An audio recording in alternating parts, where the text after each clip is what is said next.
broadcasting from the depths of outer space. Hello, I'm alive. I don't know what's going on. By your command. Fascinating. God damn you all to hell! It's the Sci-Fi Podcast. This is episode 22 of the Solar One Sci-Fi Podcast, and leaping in from another time stream and another saving somebody else's life, it's my co-host, the man of the week, the man of the month, the man of the decade, Mr. Martin Fowler. Hello, Martin. How are you? Thank you very much. Thank you. Thank you. I would like to give an acceptance speech. I'd like to thank all my family. You got clapping in the friends, background. You got clapping in the background. All my colleagues. Yes. Everybody else. Thank you very much. Oh, And hello, Michael Ball. Hello. And how are you? I'm very well, thank you. Nice to talk to you again. Nothing major interesting happening with me at the moment. Just the usual thing. Podcasting, graphic design work, watching lots of films. Weather's not quite so nice this week, so I've been indoors a little bit more, but that's fine. We can't complain. And I've been checking out some of your local stuff that you put on YouTube. You went for a walk in your little park, which looked quite nice. Yeah. And I'm sorry you missed your stream, but you were talking about sort of sci-fi in cartoons and things. You talked about a number of shows, and one show which we were talking about before we started recording, which we're going to feature soon, is probably one of the only sci-fi cartoons I ever liked. Is Ulysses 31. Ulysses had this great sort of like opening theme tune as well, so we think we might feature that soon. What's been the latest with you in your fair part of London? Nothing at all. I've been going to the park. I nearly went to visit a friend on Monday. I thought, should I get a taxi, wear a mask and gloves, go over there, sit 6 feet apart from him. In the end, I put on the news. I saw the Prime Minister. I thought, I'm not going out. That's it. Yeah, that put me off straight away. Yeah. I've got a friend this week. He's worked out a plan how to have a few friends round, and I don't think I'll be going. So I don't think it'll be happening. I think, so I don't know. But people are. I think people are starting to socialise a bit. They're taking precautions. But I did think about getting taxis everywhere. Right. But I'm gonna wait until this sort of I would suggest you do. Yeah. I get these moments. Yeah, all right, I can do it.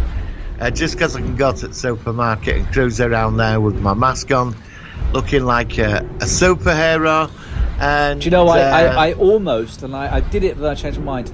On your YouTube clip, you had you with your glasses on, sunglasses and a dark face mask on, and I almost put your face into the astronaut image, and I was going to put. You can do if you want to do that. I tried it. Thank you. I did try it. And I would have checked with you before releasing it, but it didn't. I don't know. I changed my mind, and then I went back to the normal default image. I've got 4 pictures of me. I can send you them. Well, maybe. I don't know. Let's see. Right. So, if you're listening to this or watching this, it might on the thumbnail. It might have us with masks on. It might not. I don't know. I have to decide that afterwards. So, with me, we went out for a walk as well. We went past our local pub, which obviously is closed. And we walk round. We sort of go around. There's a sort of fenced area, and then it's sort of like a brick wall which is raised by the seafront because we're quite near the sea. What we discovered was it was really quite busy, and I was very wary that because I hadn't thought about it beforehand that where we're walking is a prime dog walking area.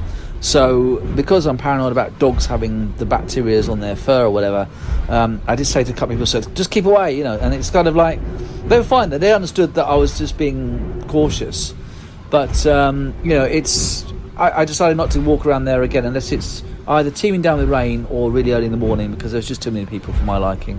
Go on. I'm involved with some community people that live locally in where I live on Zoom. One of them's a disability rights lawyer. She's a really sweet person. She's a musician and that, but she works in disability rights. Okay. She's asked me to interview her. It's for people because a lot of people, have lost their jobs and that, and where do they stand and stuff. And so we're setting up this thing where I'm gonna interview her next week, I think. And okay. People are gonna pose questions, and so she, it's free advice and stuff. I don't think she's working now. I don't know. A lot of people don't know, do they? So She's up on all the law and the legal jumbo mumbo of it all, you know. Yeah. I mean, I used to work when I used to work at Surrey County Council. We used to work for a department which was called the Disabled Students Allowance, and we used to means test financial eligibility for students in higher education. It got changed to the Student Loans Company now, but we had a lot of interesting cases, and it was actually very good that we could provide support. Although, I remember once we had one person who rang up, and a lot of people with dyslexia could claim for equipment, and most of them were very grateful. But one student rang up and said, "Oh, I'm ringing up for my free laptop," and that's what she said. So just taking the mickey out of us. So I guess in all sort of fields you get people who just try to sort of take advantage rather than people that exactly. Whereas most people are grateful. Now we won't talk too much about the virus this week, but what I did read this morning, which is quite disturbing, and I'm hoping this is just one of these things that's they put as a headline to get clicks and get views and stuff, is apparently Wuhan they're talking about the possibility that the coronavirus there's now an airborne variety. Have you heard about this? Oh, for God's sake! That's what I heard this morning. Now I'm sure. Now it's not on the BBC. So no, exactly. I know. If that's the case, then what are we going to do? There's one going around that's killing children now. Yeah, I heard about that. With I heard on the radio. I mean, for fuck's sake, it's the end of the human fucking race. I mean, I'm getting really. Let's just pack it in and just drive to Beachyhead, get in a car, and do a Jimmy Cockle. Right. Well, let's just quickly see this. It says here, airborne coronavirus detected in Wuhan. This is from the New York Times, and like I said, this might be just crap. It says, adding to the growing evidence that the novel coronavirus can spread through air, scientists have identified genetic markers of the virus in airborne droplets, many with diameters smaller than 1/10,000th of an inch. They had previously demonstrated in laboratory experiments, but now Chinese scientists studying real-world conditions report that they captured tiny droplets containing the genetic markers of the virus where the outbreak started. It says it remains unknown if the virus in the samples they're collected were infectious, though, so it might be, if it's possible, they might not be infectious. So it's early days, and we're not going to talk about this too much because this isn't the focus of the podcast. Well, I read in Iceland they found 40 different versions of it. 40? Yeah, they were on Facebook in this article. But yeah, again, I'm dubious. I always double check certain. Well, like I got a article sent to me over the weekend that madman in Kim Jong-un. Yeah, Kim Jong-un with you. Yeah. He were dead, and then suddenly he wasn't dead, and then he were dead, and then he was ill. I heard he was ill. Yeah, and then there was a satellite picture of his train outside a building, and now they don't know. So yeah, and I told him, I said that motherfucker in North Korea. Oh, he is a nutter. He is a complete nutter. He looks like somebody that works in McDonald's or a computer shop. Does he's like you go in them computer shop and he'd be like the one that'd fix your mobile phone or something. And, or PC World, he shows you. Look like like some sort of menacing leader, does he? No, he looks like he could be in PC World, and he would ask you about the biggest flat screen TV. Yeah. How many pixels are in this 4K TV, please, sir? I can really see getting that. Off on it. Yeah, really I can see that, and he's not like and he goes up the cash register. Oh God, I'm gonna think about him looking like that now. He's working in PC bloody world. Yeah. Oh God. So I'm sceptical about what I read. I think that a lot of this is absolute shite. Let's not. The thing is, it's just so much paranoia, and so many people. I hate it. I can't stand all this uncertainty. In fact, it's driving me mad. I know there's people believing that it's man-made, and there's people I don't believing believe that. And there's people believing that the 5G's been put on, we're all going to get brainwashed, and that the new world order's coming, and I mean, look, I'm open to conspiracies, but I double fact check every single thing that comes out. I was going to ask you. I have to. Yeah, don't blame me. I was going to ask you, what do you think about the Pentagon releasing those UFO images and stuff like that this week? That's been I thought about you when I heard that. I saw that. The Nimitz battle group. I think it was 2001. There was that's the thing with the Tic Tacs, and it was seen by a whole ship, and there were hundreds of these like miniature probe things. They all came out of water, and there were F-15s chasing them. These things just blew them out of water. Right. Yeah. And they were just flying next to the plane. They were about 8 foot long, they're little thin, and they were zipping about everywhere. And they did pick them up. A whole battle group picked them up. Interesting. So it did happen. Yeah. And I've seen some of the pilots that have retired. They all, they're all very. Yeah, they don't know what it was, but they said what were interesting when they went back for a debrief. They were all told to keep their mouth shut. These people turned up on a helicopter and from Pentagon and said you never saw it. Yeah, that's interesting. Which now they've decided to release it because apparently there is something going on. So why would they release it now? Is it like a preliminary to something else coming up, do you think? I think because when that footage got leaked, because there's more footage. I know it got leaked. I heard it got leaked originally. Yeah, so they've released the rest of it. Right. It's like the one here. Have you heard of the Rendlesham Forest incident? You should look into that. It's fascinating. Right. That's Britain's Area 51 Roswell. Oh, okay. I wasn't aware of that. Okay. Back in the 80s, when the Americans had bases here, apparently Rendlesham Forest were an Air Force base. Right. Somewhere in Oxfordshire. I don't know. It's somewhere around that area. But there were a lot of protesters that said there were nuclear weapons there, but they denied it. But one night there were a load of, over a couple of nights, there was some lights spotted at the end of the base, and they sent out some Marines to go and investigate this light in the forest. And there was an incident, there were 20 of them. I've heard the audio, it's all on radio. Right. But something happened and it freaked a lot of them out. Few have come out speaking about it now, but they were told to keep their mouth shut. But now there's more because some officer turned up in a car and something come out of the light and spoke to them. Really? Okay. Yeah. But they say, look, I can't back this up. I've heard the audio, but apparently the video footage has been classified. That's interesting. But the audio. And this has been going around since I think about 84, 85. Rendlesham Forest. It's fascinating stuff. I'll let you make of it what you will.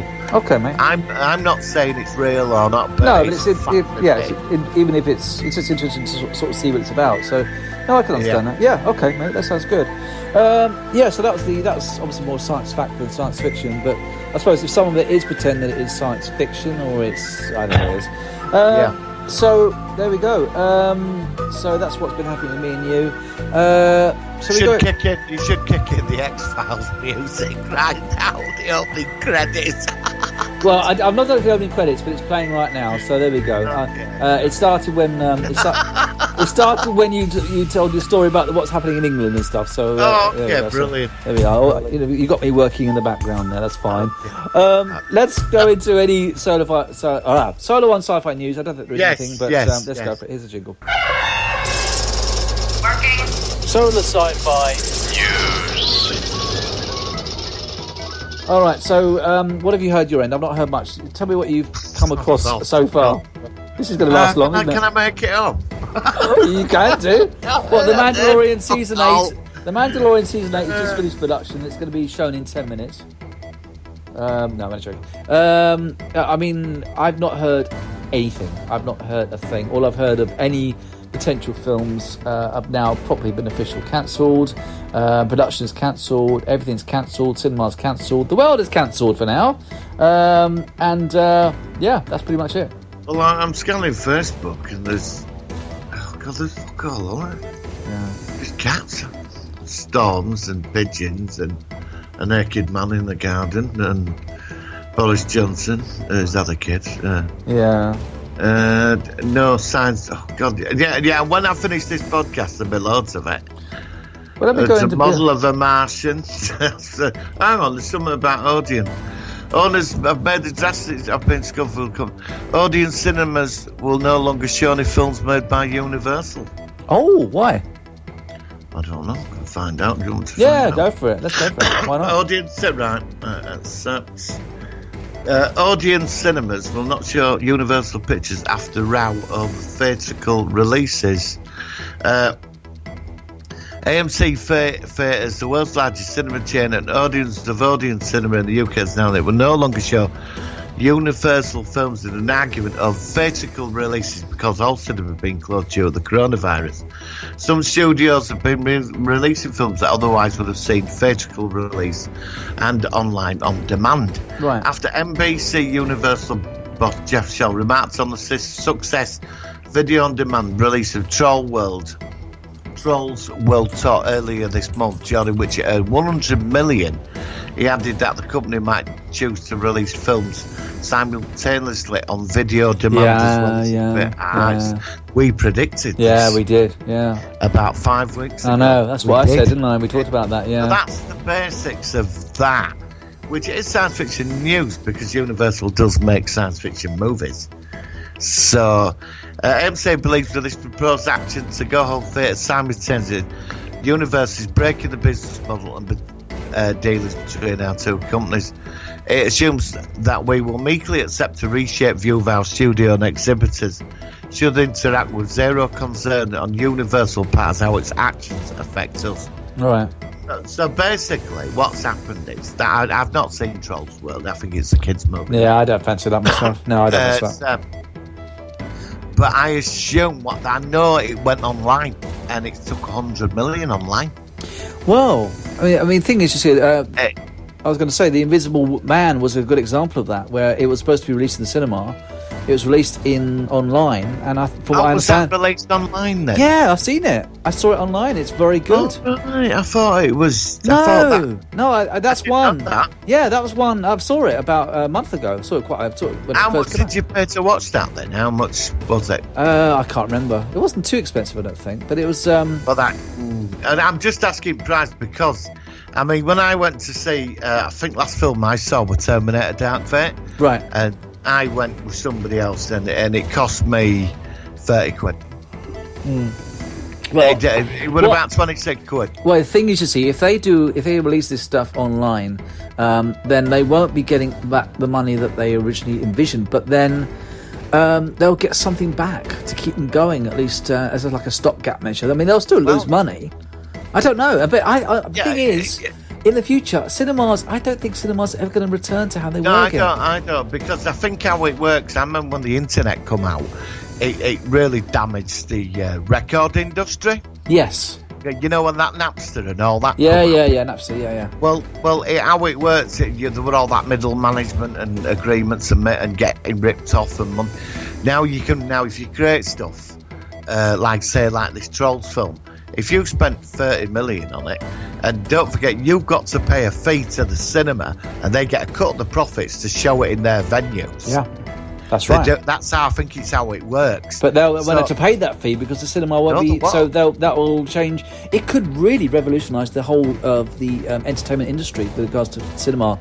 Well, why would Disney release its Marvel movies to a cinema where they get a 20% cut?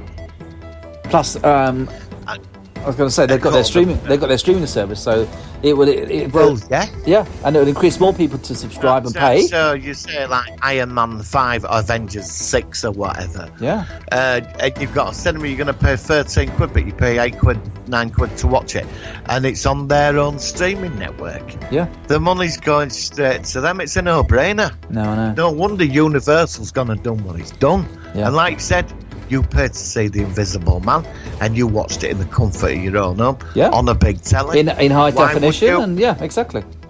Why? And if you want a cinema night, get some friends round and pay for the latest movie and watch it in front of a big 50 And you can buy your own TV. popcorn. Exactly. I mean, my TV's a 48-inch, and I love it. It's got I love my TV. I love it, and it's high def. It's it's sharp, and you can pause it. You can go to the toilet. You can do whatever. You don't have people around you. And like I said to you... And not only that, you can watch the film multiple times for a certain amount of time as well. I mean, I paid for something on Amazon. Yeah. I forgot what it was. I paid for a film off Amazon. No, it was the Galaxy Quest. The Galaxy Quest documentary. Oh, no, I heard of that. Like, I love what the film. You leave behind. Okay. Well, I paid about 5 quid. Right. No, £3.45. And I had it for a week. And it just come out they released it that day, and I sat back and I watched it on Amazon. Right. And I thought, I just wanted to be curious, because if it comes to buying the disc, which I will do when it comes out, I will buy it. But I thought, well, I can just sit at home and watch this today, and I've got it for a week, you know. And then somewhere, I'm not being awful, it'll be online somewhere to download anyway. Yeah. So I mean, you know, like you said, you watch The Invisible Man with your family, cup of tea or a can of beer, popcorn. Exactly. How much is that costing? You're not paying for 4 kids, the wife, anybody else. How much is that going to cost? 50 quid to go to the cinema? It's strange. I mean, certain films I really always had to go to the cinema. The prime example of me going to cinema to see was always a new Star Wars film. Because Star Wars, it had such a grand feel to it, and the music, and it starts in the cinema and it goes quiet. And it says this film has been classed as 12A, whatever. I used to love all that, and for some reason, when it came to, luckily I saw. What did I see? I think I saw every Star Wars film in the cinema apart from Episode 4. No, I did. No, I think I saw them all. Because I saw a double bill in about 1982 when the Empire Strikes. So I saw 2. Then I saw Return of the Jedi, and my friend's mum hated Star Wars and said that she was moaning about the biker scouts and why didn't they hit trees quicker when they were flying in the forest and stuff. I remember that, and I thought to myself, who cares? It's just a sci-fi film. And then I saw Episode 1 when I just got dumped by my girlfriend. Then I saw Episode 2 when I with a mate, and I saw Episode 3 2 days after I got married, and then I saw Episode 7 with my kids who are young, and then we saw 8. So I've got a very, very symbiotic relationship with the cinema and Star Wars, but that's just because I'm a big Star Wars fan. It wouldn't have been quite the same, I think, at least for that film or that series of films, seeing that. But then when I saw The Mandalorian, it's so cinematic.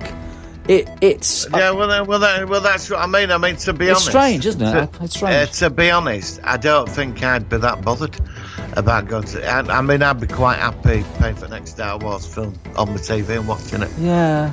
You know, I could. Yeah, I can see your point. I mean, because you could look forward to the date it's released, and then it hits download or whatever it says. It said, right, you've got your copy. You can watch it for a week. You pay this. Well, however they do it. And then, right, we'll sit down and we get, a bite to eat or whatever, and then here we go and press play. Yeah, right. I can see that. I can see that. You have a point. Yeah. The night out. Let's go out tonight. Yeah. You know, go for something to eat after, like you used to do years ago. Go for a meal after and stuff like that. But yeah, again, why if you're with people, why not get a takeaway? Yeah, you're right. I mean, it's this is where it's all going, because I think what's happening to us right now. Yeah. is going to have a massive effect. Lewis's has gone to the wall now. Yeah, I heard about that. Yeah, Debenhams. Yeah, Debenhams. Yeah. And Bezos, he's made $24 billion since this started on Amazon. Really? Yeah. And I think I bought 2 box sets this morning off Amazon. Yeah, I'd be at that. I mean, I don't want to sing their praises, but oh my God, they've been so. Amazon, you get everything. You can buy shopping on. I mean, the thing is, I mean. I want to go out more. I mean, I've got a family who get ants in the pants a bit. And I do. I mean, I want to go out. I want to go out. Well, I do. I mean, of course I do, yeah. But what I'm saying is we can still all get by. You can have your film at home. You can have your food delivered. It's doable. And like I said, if this had come 10 years ago, I think it would have been very different. I think it would have much more of an impact. I want to buy a new sofa, right? And personally, I want to walk into a shop and sit on one and say, well, this is the one I want. But there are a lot of these places, they're all going to the wall now. Yeah. They are. So I'm sat on Amazon looking at sofas, going through, and I read all the reviews, and then I think, well, I don't want that because 20 people said it's terrible. Yeah. And I move on to the next one. But this is what I mean. Look, I'm not agreeing with this. I think that we should go to support a shop. I really do believe. But people are stuck in for all this time. They're buying off Amazon. They want to buy it. What about film fanatics, collectors of films? Yeah. They're buying it all off Amazon because they can't pop down. There's no HMV anymore. That's gone. Yeah, I miss that. I miss HMV. Well, I don't. I used to love going in there and wandering around, seeing what's available. But this is it. I mean, Blu-ray's still a big seller, but people are buying it online. And this is what I'm saying. It's like collectible. I mean, I like going to Comic Mart every month and picking up random deals what I'll find down there. They're going to, and I like going in Forbidden Planet. I love going. I used to in love there. Forbidden Planet in London. I used to go up there. Yeah. I've been up there. A I few go times. in every couple of weeks, and what I do is I look for stuff. I think, Oh, well, I'm gonna get that, I went up but there. I find it online because it's cheaper. I went up there because I was told this. Just do you remember DS9's fourth season was the big season when War came along, and it had this massive season opener with the Klingons and everything. No, Way of the Warrior. Way of the Warrior, right? That's it, And yeah. I was remember told. my comic shop had all that. I yeah. was told that Forbidden Planet had the DVD release of it, or it might have been VHS back then, early. And I went all the way up there. I used to live in southwest London, sort of near Putney, and I got a 85 bus. It was. I went all the way up to uptown, and I was up to pick it up. To pick it up, and then I went in there, and of course I liked it anyway. And they said, no, it's coming up the same day as the general release. So I went all the way up there for this because I couldn't wait, and it wasn't ready. And I was so not. I mean, it's good going up there, but it took because you go on by bus uptown, it takes ages. It goes so slow. You go over the Putney Bridge, and then you go up to wherever it goes. It's really, really slow up there.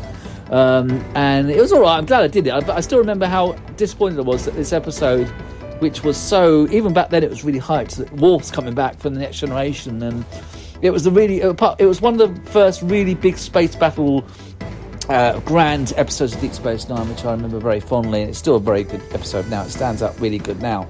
Well, I have some more news. Oh, please, go for it. Forbidden Planet New York. I did share it a few days ago. They started a fundraising campaign to keep themselves open.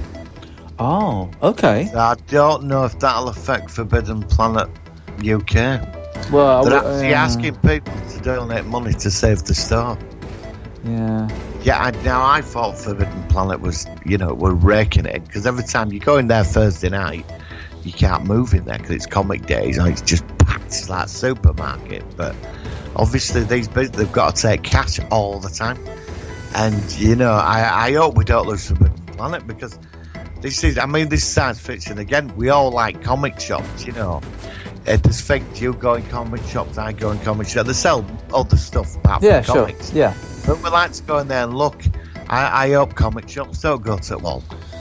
Well, because I like going in comic shops, I like the independent comic shop. It's not, I don't buy comics, but they sell stuff like that, that you might, that's all right, I might get that.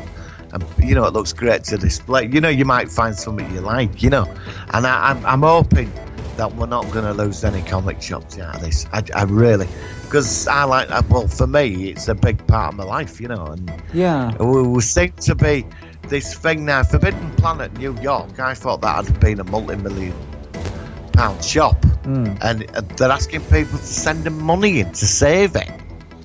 Yeah, I don't know. I mean, like I said, I was more of a sort of, I wasn't so much of a comic fan, but the same principle of going into a comic shop and looking at the latest issues is the same as me looking at the latest CDs and DVDs, and it's, again, people might say, well, you could just download it or look online. You can look, it's. There's just something about. I used to go in HMV in Kingston every day at lunchtime when I used to work there. Yeah. Every day I used to go in there, and I used to go in Smith's as well. Just look at the magazine. Smith's, I used to look at the sci-fi magazines like TV Zone and some of the other ones, and then I used to go up to the Bental Centre to the next level up, and then go into HMV. And I mean, I've not been. I don't know whether. I assume that the HMV there in Kingston is gone. I don't know. Smith's is probably there, but the Smith's is also. That used to have a lot more with regard to DVDs, and now it's much smaller. There's no media entertainment. It's more like things like magazines and stationery and stuff like that. So it's not really much in there for me to look around for so much now. But as you say, if Forbidden Planet's being affected in New York, whether that will affect the British side of things, I don't know. It's a real shame, though. It's more just you looking at your phone to look at the magazines, looking at your phone to look at the latest DVDs or Blu-rays or downloads, and it's making us more solitary anyway, even regardless of the coronavirus. So I think that's a big shame. Yeah. Well, that's the other thing, isn't it? I mean, I'm a big fan of Computer Exchange. Right. I'd love that shop, and I know staff in there really well. I got one near me. I like to buy films in there and that. I'm hoping at the end of this, I'm hoping they're going to be open at some point in May, but I mean, what's going to happen? Are they going to go to war? I mean, I don't know. this is it. I mean, all this so what are we left with? We're going to be buying everything online now. All I can see coming out of this really well are things like Netflix, Disney, and a big one, of course, is Amazon. Yeah. Now they're sort of taking control of the whole market of everything. And then, of course, supermarkets as well, who are doing the deliveries. Of course, they've got to be there for food requirements, but they're doing their best. But with regard to, like I said, entertainment and science fiction or anything, it's these big companies like Amazon. I mean, I don't know how much it's worth, but I know the value of Amazon has shot right up because everyone's going there. But like I said, I miss going around looking around shops. Yeah, I do. I like charity shops as well. I like boot sales. Yeah, car boot sales. We have them. Yeah. We've had some of our own, and the haggling and stuff, and it's quite fun. Yeah, and the stuff you find. And I was thinking about this. I mean, this year we won't be any Halloween trick or treaters. I mean, my kids are getting a bit old for it, but they still like it. That won't happen. Even unless they have a cure, which is out and it's all done, and we're all can be inoculated in November or late October, then that's not going to happen. Christmas, what's going to happen about that? You just think of all the things that you have per year, how every single bloody thing has been stopped or closed or uncertainty, and every part of our lives. The only thing that I could do, which seems to be relatively guaranteed, is doing this podcast. It's the highlight of my week, is this. It is. I sit there anxiously waiting for next Wednesday. Oh, that's good. That sounds like you must be enjoying it. Please phone me. No, that's fine. Sat in front of the computer at 10 to 11, waiting anxiously. Please give me a fucking life. Oh, don't. I know. Well, I mean, like I said... Up the Marvel news. Oh, brilliant. Please share. Seth MacFarlane's apparently directing all the episodes. Oh, okay. That's interesting. Yeah, apparently he's expanding the universe. That came into memory because I read it about 2 days ago. Oh, thank you for that. I mean, that's one of the highlights from last year. But yeah, I mean, that's good. But I mean, I suppose he can direct it all, couldn't he? I mean, but think about it. I mean, if he's at home, he could technically, be working, but then of course they can't physically make anymore. He can only work on the editing. I don't know. Is that a serious post or is that a joke post? Do you think about the Seth MacFarlane? No, it's quite serious. Apparently he's expanding the scope of it, and apparently he left Fox because he wanted more freedom. He's got more freedom with Hulu, so... Okay, all right, that sounds good. No, which I thought he had a lot of freedom with Fox anyway, because I mean, he generated a lot of money for that. Yeah, I know. I mean, I'm surprised he went to... The guy's a genius. And he gets Star Trek, which I know I'm not going to. I said it every week, but he gets Star Trek that CBS don't fully get. I'm sorry. Well, there were rumours, weren't there? I saw a few videos on YouTube, and I read a few. Apparently, he was after the Star Trek franchise. Said he could turn it around. I don't know about that. I don't know. There was a guy called Ketwolski, this Trekkie. He said it were all that were fake. Yeah, I'm not so sure. So about that's that. what I thought because I think because people might not discover it, but it has done very well. Yeah, well, it has done very well. My wife said to me the other day because we were talking about the Stargates, and she said when Stargate Atlantis came along, you really didn't like it, and I cannot recall this at all. Whereas I prefer SG-1's my favourite Stargate series, but I do rate Atlantis highly. I think it's very good. I like all the Stargate, even Universe, even though it's different. I like it. It just works for me. Yeah, Universe has an appeal. Yeah, I like it. I like Rush, and I like their predicament and stuff, and it's good. So it may be that when it comes to like a subsequent series based on something I know, like Discovery is a spin-off of previous Star Treks, and Atlantis is of SG-1. It might be that I'm just more critical, but once I've seen it and got sort of assimilated it all and kind of got it in my head, I might be less critical. Because I definitely look at Discovery a bit better now than I did. I still think the first season has got a lot of problems, especially the first episode with the sort of and the mumbling, weird-looking Klingons and stuff. But it's weird. to be honest, I remember years ago I was in the video library. My brother's about 12 years younger than me, and I was babysitting parents who were going out. So could you come up and babysit for your two younger brothers? So I did, and I went down video Barker's. It was a big chain of them. There became Ritz's in the end. And I went down, I saw this thing. I remember I'd caught it in SFX magazine, Babylon 5. Oh, yeah. And the pilot was out on VHS, the pilot movie. And The Gathering or something. And I watched it, and I was sort of all right with it. But I said, well, I just thought, you remember back then you could rent video tapes of certain movies, but a lot of them were failed pilots for TV series. Yeah. You know, and I was sort of all right with it. I thought, well, it's not bad. It's not DS9, you know. And then about 4 months later, on Channel 4, they showed it. Series, and I was sat there.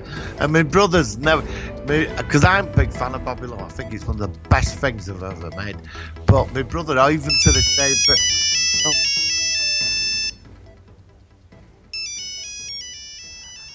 Right, sorry about that, everybody. I just had a phone call which temporarily just paused things. So sorry, Martin. Continue what you were saying beforehand.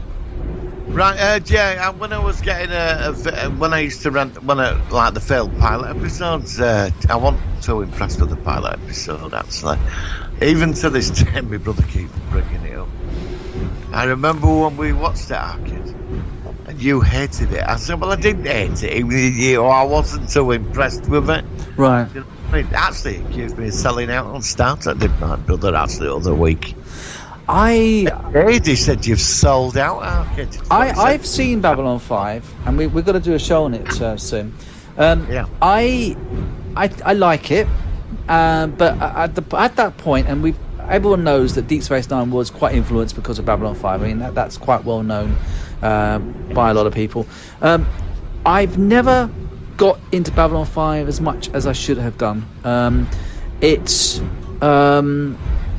I don't know why. I mean, I think it's partly and it's not the fault of the show, but when it was doing it, Star Trek was still doing a lot of model work, and the quality of the special effects were very good.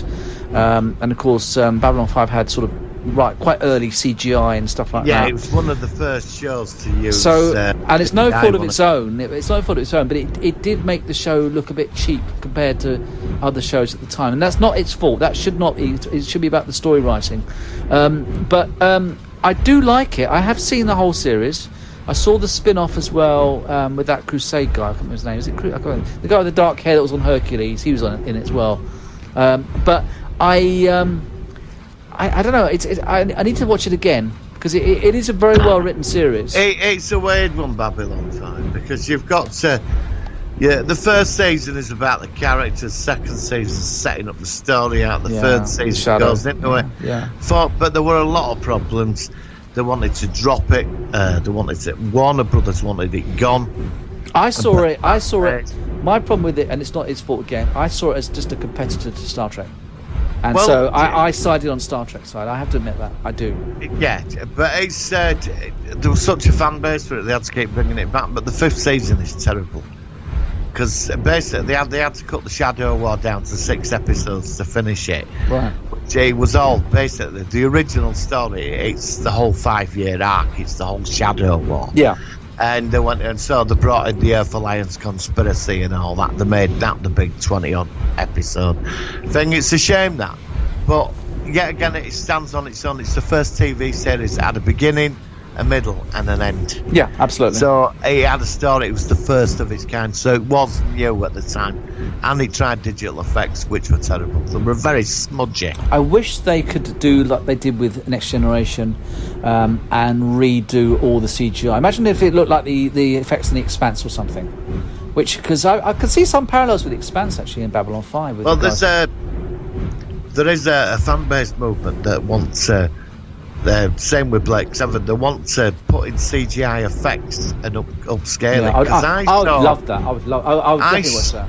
Somebody had upscaled Space Above and Beyond. One of the scenes, they'd upscaled one of the battle stages to 4K. And you know, So, that one made, 30 years ago? It was incredible. But I remember the Space Above and Beyond. Although I am going to watch it soon for No, the you show. should do. But that stood up better anyway. I thought the effects were quite When better. they upscaled it to 4K, I can imagine. it was on Facebook. There was it must have took this guy a long time to do it. But it was only a 4-minute clip, and it was incredible. Yeah. The quality, from what it was in the 90s to about now. Oh, I know. It's like I saw recently a 4K of the opening credits of Star Trek Voyager. Oh my God, that looked good. Oh dear. And Deep Space Oh Nine. my God, that looked good. And mind you, the recent Deep Space Nine documentary thing had some upscaled 4K. Well, I don't know it's 4K, but 1080p special effects in it. Oh, it did look good. Oh my God. Oh, I love that. Anyway, so yeah, Babylon 5 is a series I need to check out again, but it's a big arc. How many episodes were per season? Like 22, something like that. Quite a lot, wasn't it? I don't think I can sit through 24 episodes. Yeah, now, I don't know. That's what I'm saying. I'm looking at it on my shelf now. I've got the whole lot, and I keep thinking to myself, "Am I ever going to watch that?" And but it's so highly regarded, I can't bin it. You know what I mean? It's weird. I had the whole of Star Trek when Star Trek were coming out. The release for it, 3 to 4 tapes a month of each series. Oh, I know, yeah. I had them all, and I had where I lived. I had a whole wall on shelves full of Star Trek on VHS. I mean, covered. Oh, me too. That one even films as well. Yeah, yeah. Well, I mean, I was actually posted online the other day that I've got the entire SG1. And did we talk about this on this show? Or did we talk about it before we recorded? I don't know, but if I did, I'll just quickly say again that I did condense my entire disc collection of Stargate SG1 DVDs into these 12 box combined things did my own graphics, and it's tiny. It's probably about 40 centimeters across, and that's it for the entire collection. Yeah. Whereas before it took up about 3 shelves. It was amazing. So. But yeah, like I said. Well, I discovered a couple of weeks ago, and I watched a few review videos. Right. There's VHS collectors, and there was one guy. Well, I'll have to send you one of his videos. He's got a flat, and he's paying out ridiculous amount. I didn't, because I thought VHS were buried. It's too temperamental. I don't like that. But people are buying it all up now. There's like they're buying why? Up VHS. And this guy in his house, I've subscribed to it because I couldn't stop. Me and my mate watched it, and we couldn't stop laughing. Every single room was full of VHS everywhere. All 4 rooms in his flat, even going up to the first floor, up steps, he had shelves full of VHS, and he were buying them. And there's loads of them. They were having where 6 of them panels together talking about VHS and how marvellous it is. And I thought, I came in. I am so glad. VHS collectors, I couldn't do that. I am so glad we've gone past VHS. I remember when my favourite tapes would get screwed up in the machine, or they rewind it and then it would make and it rewind it sometimes and it would go and you tell it got screwed up in the little spools. And often if you watch the same scene, it's like I don't like to admit this, but when you're like a hormonal teenager, when there's like a nice sort of girly scene in a well-known film or something, where you keep watching the same thing, and then you watch it again. This time you watch the whole film again, and then your mum would be with you, but then the VHS quality would suddenly deteriorate just during the sex scene. And you're like, oh, look at that, that's a strange. What's wrong with the video cassette? I don't know, it's must have just... Well, I'll tell you a quick story. I remember years ago I used to go to the video library, and they had a corner where they had all porno movies. Yeah, And I was young at the time, was like 18, 17. Yeah, hormonal, yeah. But they weren't hardcore, it were all they'd edited the films down. But when I used to work at Leeds City Council, right, and there were a guy, and he had 2 video recorders, and he got hold of an hardcore porno, right, it was something. And he said, "Do you want?" He said, "I can get you a copy." And to get an hardcore porno back then, it was a big deal. It was, yeah. It was a big deal. You'd probably come across one once or twice a year, and you'd only have access to it for about 2 days. That's right. And because somebody else had wanted it after you, and I remember you let me do 4-hour tape.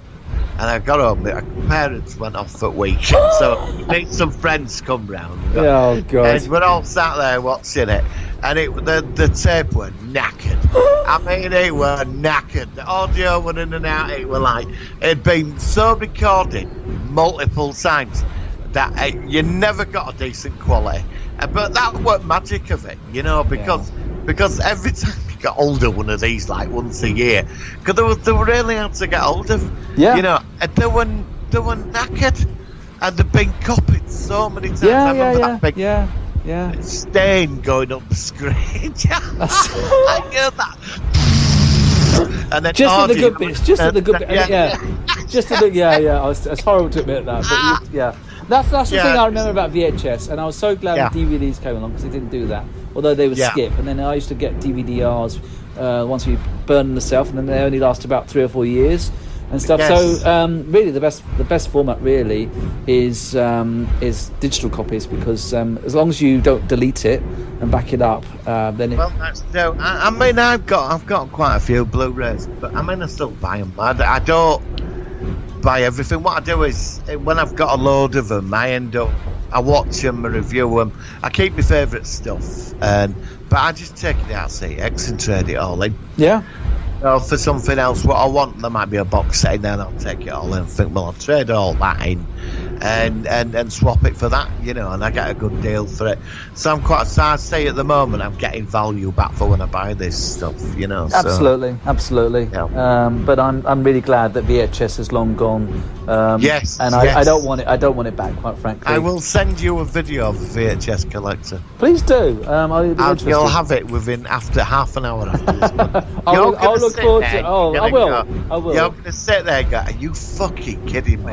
It's this guy, they're fanatical. No, but it's weird. the younger generation that's buying up the VHS. Why would you want that? They wear out. They're no good. And the picture's crap as well. No. Some of them are worth money. I mean, I were at a car boot sale, and I thought, this guy had a box, and I thought, should I buy a few to sell them online? And then I thought, oh God, no, because then you start buying more of them. And I don't want a fucking video record. I don't want everything I've got is Bluetoothed and it's easy to work. Oh, I know, yeah. But what I did, because I obviously had a lot of, I had a camcorder quite early on, back in the 90s, and I had some video recordings off the TV. I used to like the Clive James at the end of the year specials. He used to review the year. No, I remember them. And I recorded what I did was, Clive James did one at the end of 1989, and he did a review of the whole decade, and it was one of the funniest things I'd ever seen. I recorded it on VHS. I kept it for 20 years until I got a DVD recorder, and then I managed to link up my VHS to the DVD. I've copied it, and it's I've now got a copy. I've copied it again now. It's got a digital copy, and it's gone through 3 different formats.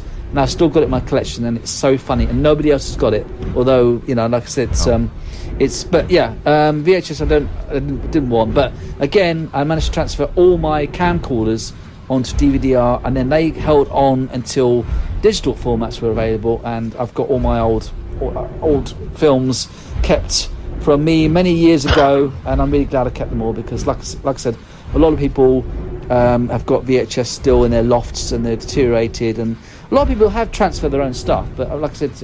Do you know what we're into? When me and my mate watched this VHS collector do, he had all these tapes all over the house. A lot of the films I'd seen over years, And I said to my mate, I said, if you sit back and look at everything you've watched, you've probably... What he's got in his flat, you've probably seen that over your lifetime. Yeah. In films and TV shows. And it was quite scary. Yeah, I know. You know, it's a big chunk of your life. Yeah. I mean, I don't know how many hours I've watched Star Trek. I must have watched all the Star Treks, not the new ones. I probably watched each episode of The Next Generation at least 20 times. Well, I remember Next Gen, it got released into my local video library, because it didn't come on here for a couple of years, did it? No. And the odd one would pop up on video. That's right. Yeah. Ex-rental, rental ones. I had to wait. I was in a Star Trek group in Leeds, and used to meet every month in this church. All used to hire a back room, but they used to get like several episodes imported from America. Oh, cool. But then it wouldn't work though. They wouldn't work though, would they? It didn't work because NTSC and PAL. Season Oh, was it where they actually work? Because they should be different video format. Well, I don't know how they did it. We had a big screen, and they had somebody in America that sent them copies of it off VHS from their TV. Okay. So I assumed they had one of the video recorders, but we watched it on a projector. But the problem was, it was 2 years ahead at the time. Oh, so you missed out on what's going on. So we didn't have a clue. I mean, DS9 was just starting, and you'd get the odd sort of video popping up in the video line, but you had to book it. Right. Yeah. You had to book it was 2 episodes, but you had to book it. And then obviously next gen Sky got hold of it, and that's what it took off, wasn't it? And I got hold of Sky. Yeah. And then they started releasing them to buy then. But I remember first when they released first pilot episode DS9 in Virgin, it was £39. Oh wow. It was 39 because I went in because I'd heard about it, and I'd read about it in all this new Star Trek series. Yeah. And I'd seen all pictures and that, but I went into Virgin, and they had pilot episode, 2 other episodes, $39.99. Did you get it? And I couldn't afford it at the time. I was going to say. That back then was a lot of money. I was going to say. Yeah. No. Oh well. Anyway, happy days. I think we should move on to our topic of the week. So I'm already starting to run out of space. We've been talking so long about VHS, but great conversations and happy memories. Well, and, we've had to make up for Sci-Fi. Absolutely. So thank you for that, and I'll definitely put that as a VHS in the hashtags on Twitter, I think, because it's a good one. Right, let's go to the topic of the week. Here's the jingle. Here we go. It's the Solar Sci-Fi focus of the week.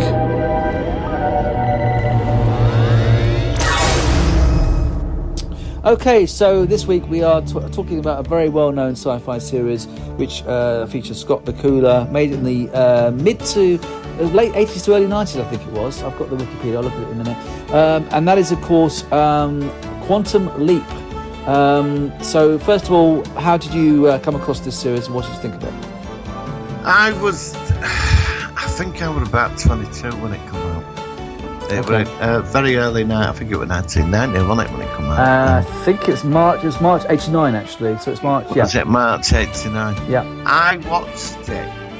I was seeing somebody at the time, and I watched it, and I remember she wouldn't shut up about it after. What the hell was that about? Because she didn't get the concept of this guy had stepped into the quantum accelerator. That's right, yeah.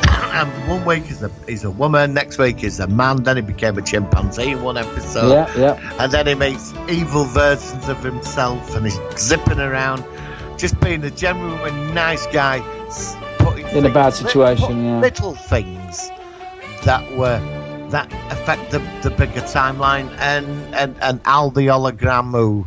And a lot of people thought, what the hell is going on here? But I think after a couple of episodes, it was a big hit.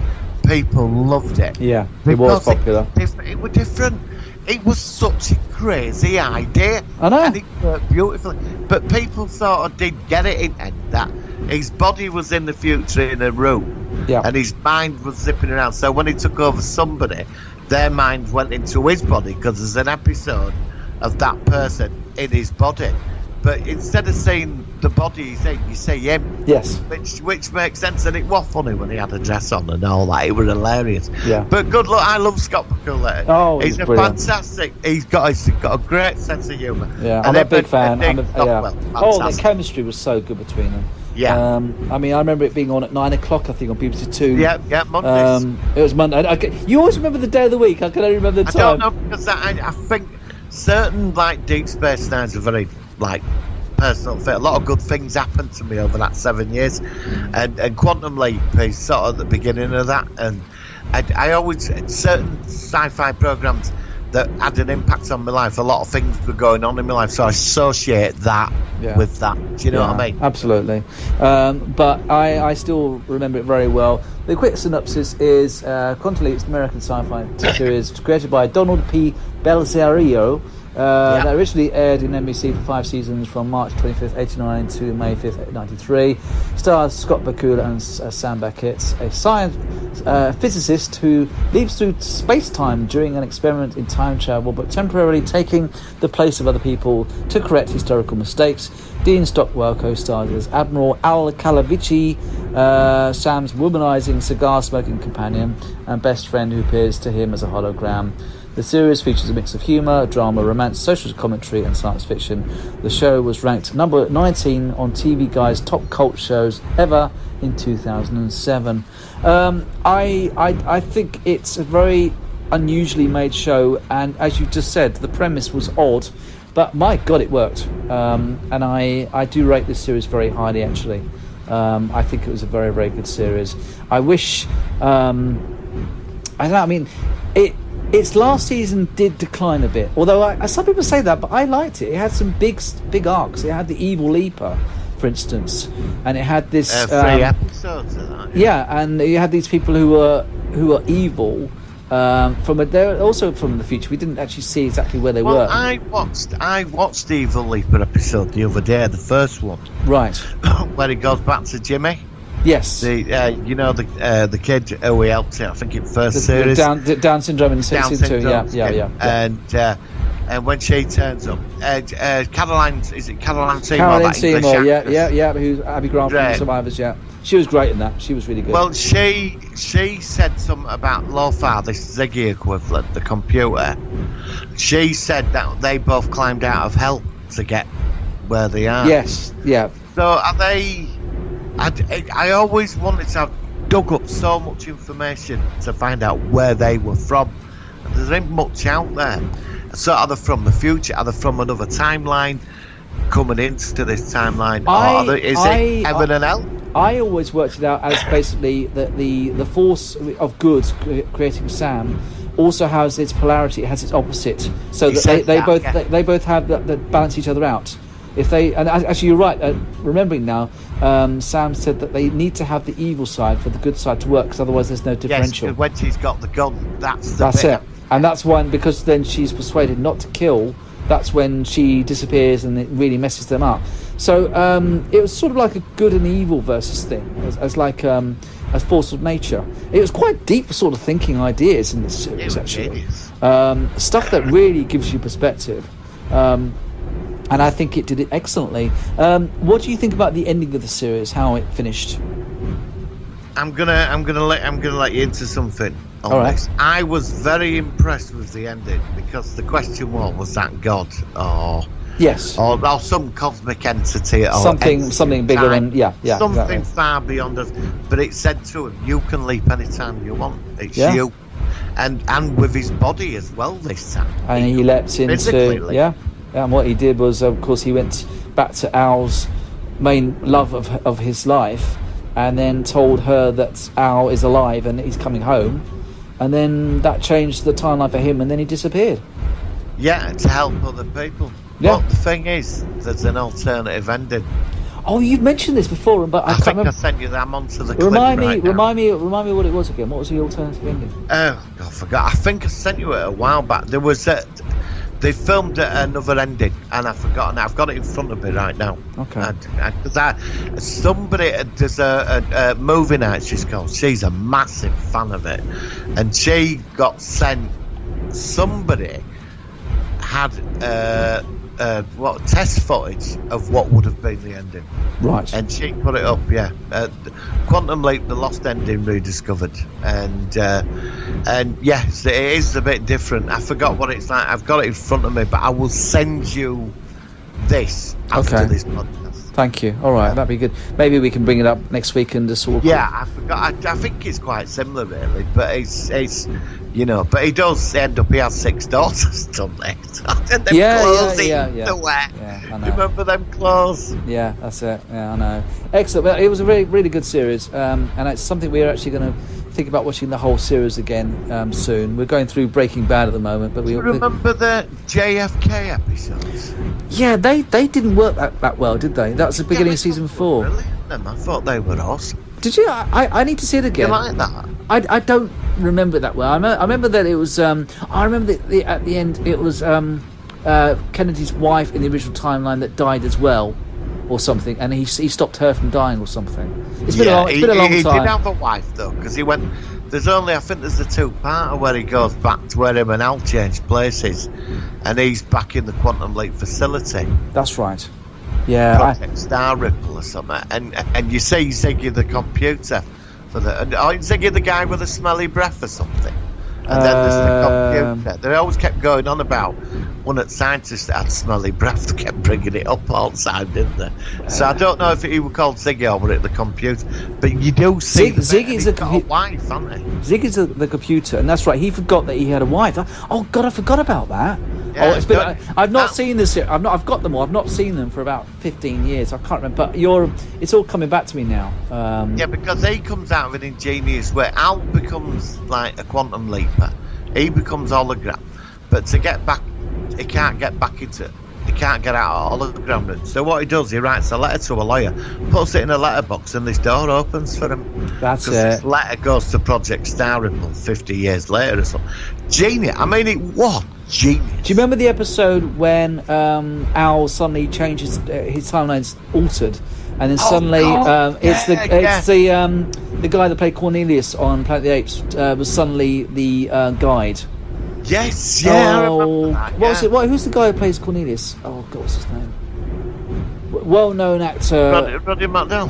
Roddy McDowell was suddenly because Al's timeline had changed, and he suddenly. Yes. Oh my God, I Which can't episode is remember. I don't know. There's so many. And Shock. Do you remember? I really want to watch that now. Shock Theatre was another good one where he has to and the episode where he goes back to Vietnam and he's in his brother. He's in his brother. Oh, I love it. I've got to watch them all. I'm going to really enjoy it. I'm so glad I bought that on Blu-ray the other week. I'm going to watch the whole lot. Because the one thing about Quantum Leap, when you're watching it, it's a very good-hearted programme. And that's what I love about it. There's a dire situation. This nice guy turns up and he puts it right. Yeah, he does. And that's what you love about it. It's simple, it's brilliant. There's not like today with all darkness and shadows and all that depressing stuff. But he comes into a dark situation, he puts light on it, and he leaks out, and somebody gets an happy ending. There's hope with this program. That's what I love about it. You're going to hate what I'm going to say, but there's a parallel. There's two programs that have a very similar parallel to this, and you know what I'm going to say, don't you? Two series where you have a person who comes into people's lives, tries to make them better while they've got their own problem. One is Quantum Leap, and the other is the 1978 Incredible Hulk. It's true. There are parallels between those two series. I'm sorry. I've always said so. Man, yeah, it's just that one doesn't feature time travel, but apart from the time travel, it's true. I'm sorry. I cannot wait to do it. Yeah, but he leaks out all happy. He stood on a fucking motorway with his phone. but he's changed people's lives. He's changed people's lives for the better.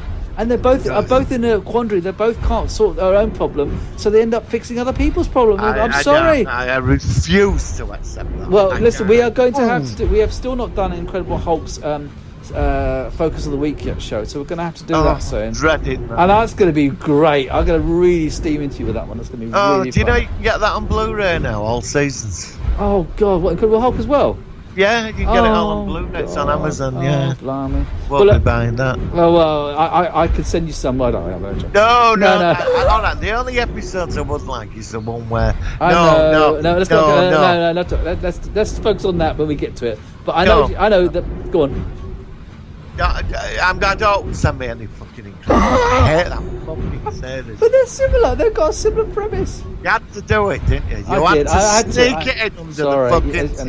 No, I'm a big fan of that. So I sent Martin the other day a GIF of the Incredible Hulk throwing a teddy bear, a bear dressed as a stuffed bear, throwing it into the water, into a pond or something, and it's hilarious. But there we go. Right, I think are we done with Quantum Leap now? I think we've covered like Evil Leapers and the installation and Sam Beckett's past and future and Admiral. Yeah, I think we've done it. Yeah. Brilliant. Okay. Well, that's excellent. And thank you for that review. Right, let's go into our Predator versus this week. Let's see what ideas that Martin's got this week. Here we go.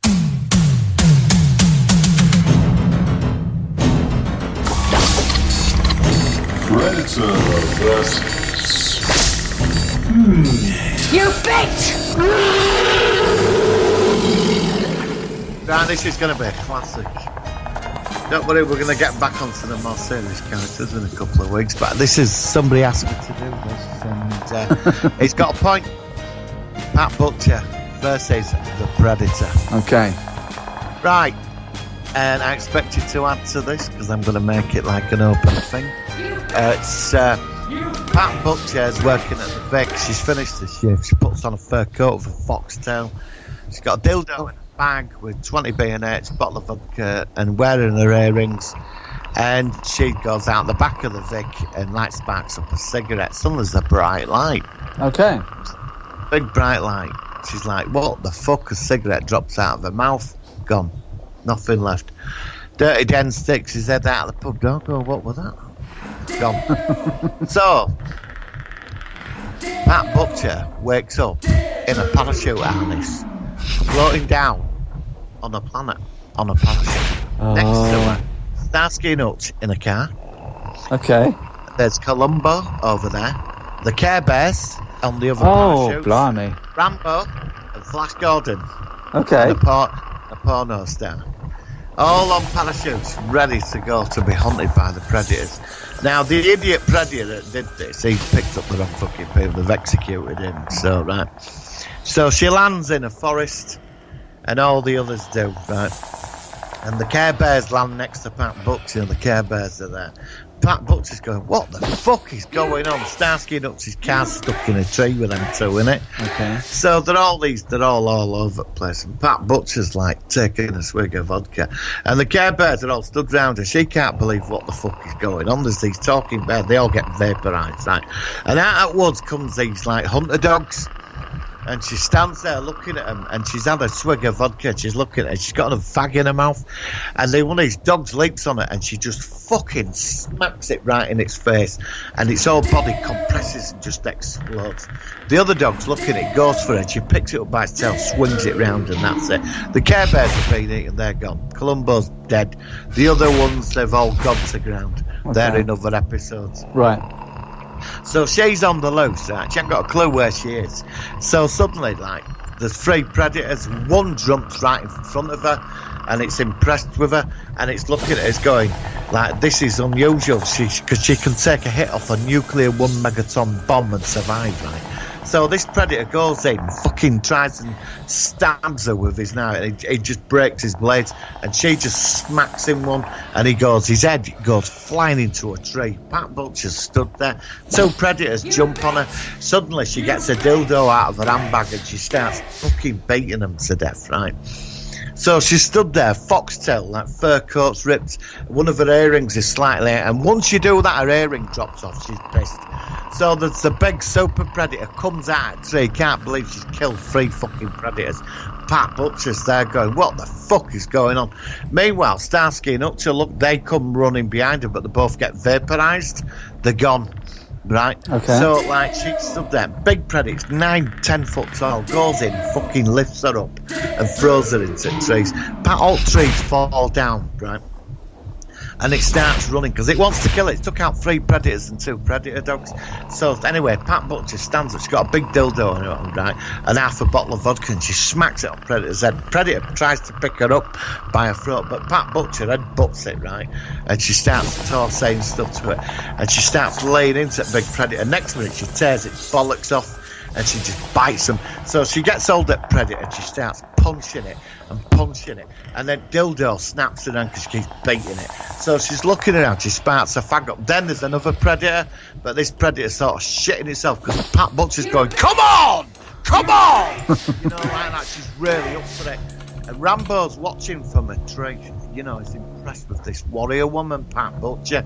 And this other predator's going, fuck this, I can't take this on. So he lets his nuclear device go. Oh, Suddenly there's okay. a massive fucking explosion, bumps, Right. and it expands right across the planet. Everybody's dead, right? The trees are down, smoke. And suddenly out of smoke, there's just a shadow of a figure. It's Pat Butcher with a cigarette in her mouth going, who's next? Oh, God. I'll leave it to you. So, is this something which you want to continue this story, or is? How do you want to continue it? I mean, we could leave it. I've decided that every week now somebody's going to be a bright light and then on the Predator planet.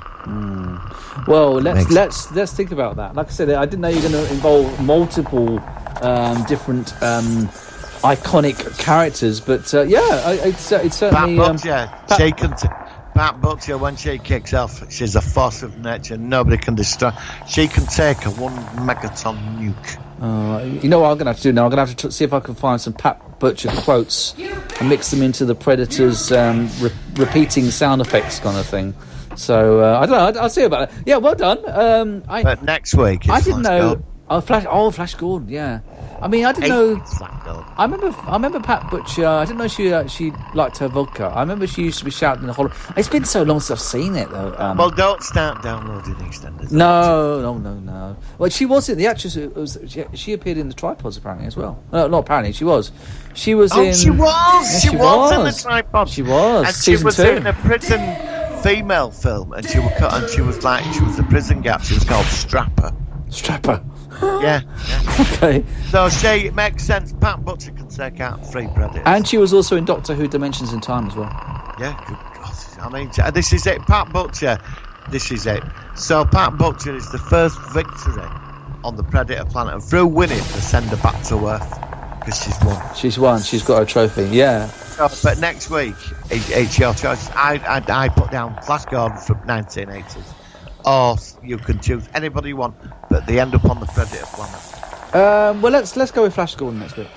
Right, then. Let's go with Flash Gordon. You're going to do Flash Gordon next week, aren't you? Oh God, is it? I don't know that much about Flash Gordon. Right, yeah, if you lead off, and I'll try and bounce off you like we do, because okay. Yeah, but no, well done. Another one there. I mean, we've done 22 Predator verses, and we're going to have to do. How many's Predator won?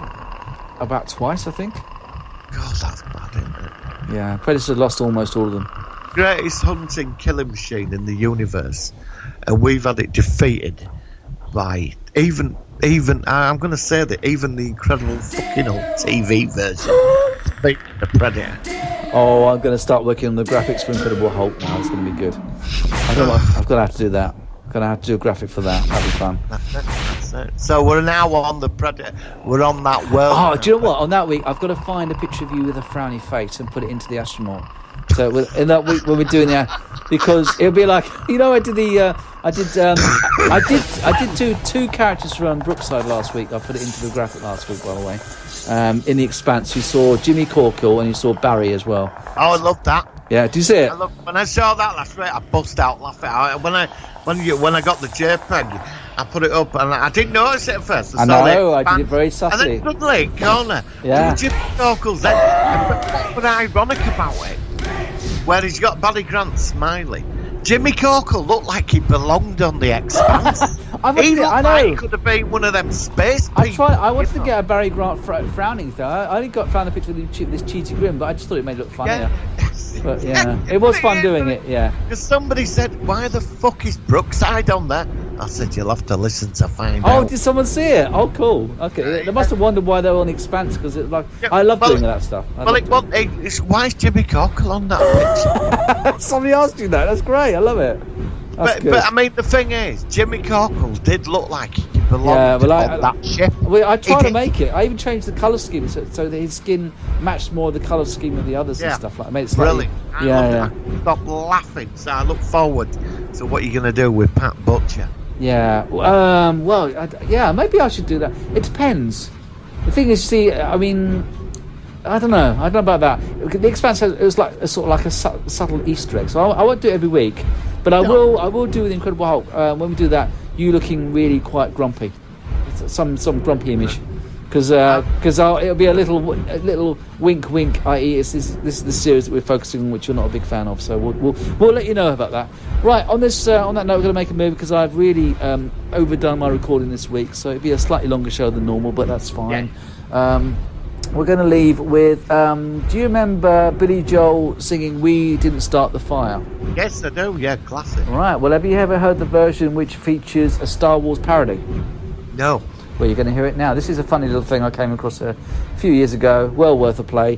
Thank you, Martin. We'll be back next week where we're probably going to be reviewing The Prisoner, I think. We're still going to do that Oh, next. yes. Can't And wait. that should be a good one. Thank you, Martin. We'll catch you next week on the Solo One Sci-Fi podcast. Live Yes. long and prosper. Live long and prosper, everybody. Catch you later. Stormtrooper docking bay, Dagobah, Padme, Orson Krennic, Wedge Antilles, Poe K2SO, Mon Calamari, West, Jansen, Star Destroyer, Meditation, Takodana, Scarif, Jeddah, Ahsoka Tano.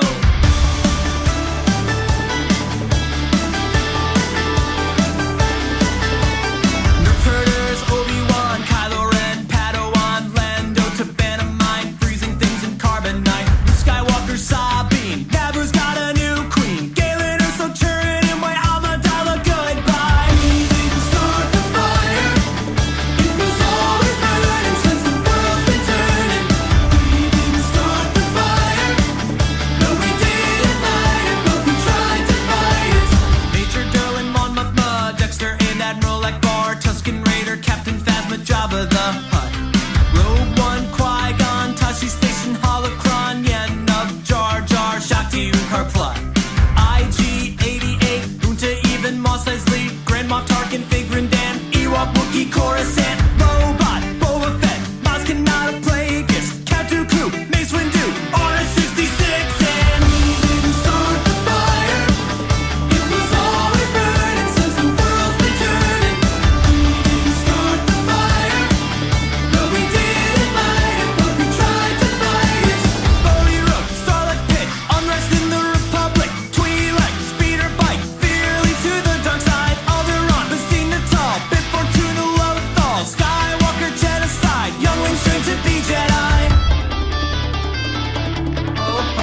Bounty Hunter, R4, Space Monkey, Ezra, Plo Koon, Watto, Kylo is a solo, R2, Utini, Supple Button, AT-AT, Big Stark Lighter, Ronto, building C-3PO. We didn't start the fire, it was always burning since the world's been turning. We didn't start the fire, no we didn't light it, but we tried to fight it. BB-8, Cassian, Millennium Falcon, Porkins, Bespin, Battle Droid Invasion, Walking Carpet, Chewbacca, Base, Malbus, Saw Gerrera, Two-Sith, Gungan, Chancellor Valorum, Darth Maul, Sullust, Cypher Diaz, Captain Rex, Alderaan, blown away. What else do I have to say? We didn't start the fire, it was always burning since the world's been turning. We didn't start the fire, no we didn't light it, but we tried to fight it. Camino, Red Squadron, Nemoidian, Spin and Jin, Punch at first, Yoda's hut, back to Tank, Bantha, Vulcans, Kanan, Palpatine, XY-ABU, Wing, highest Metachlorians, Royal Starship, Nubian, Bail Organa, Jedi Knights, Kyber Crystals, Dark Times, Breakcore Pets, Jango Fett, Droids Trap, Admiral Piet, Hyperdrive and Tatooine, Shmiko's missing, Owen Lars, Inquisitor, Clone Wars, I can't take it anymore. We didn't start the fire, it was always burning since the world's been turning. We didn't start the fire, but when we are gone, it will still burn on and on and on and on and on and on. We didn't start the fire, it was always burning since the world's been turning. We didn't start the fire, no we didn't light it, but we tried to fight it. We didn't start the fire, it was always burning since the world's been turning. We didn't start the fire, no we didn't light it, but we tried to fight it. We didn't start the fire.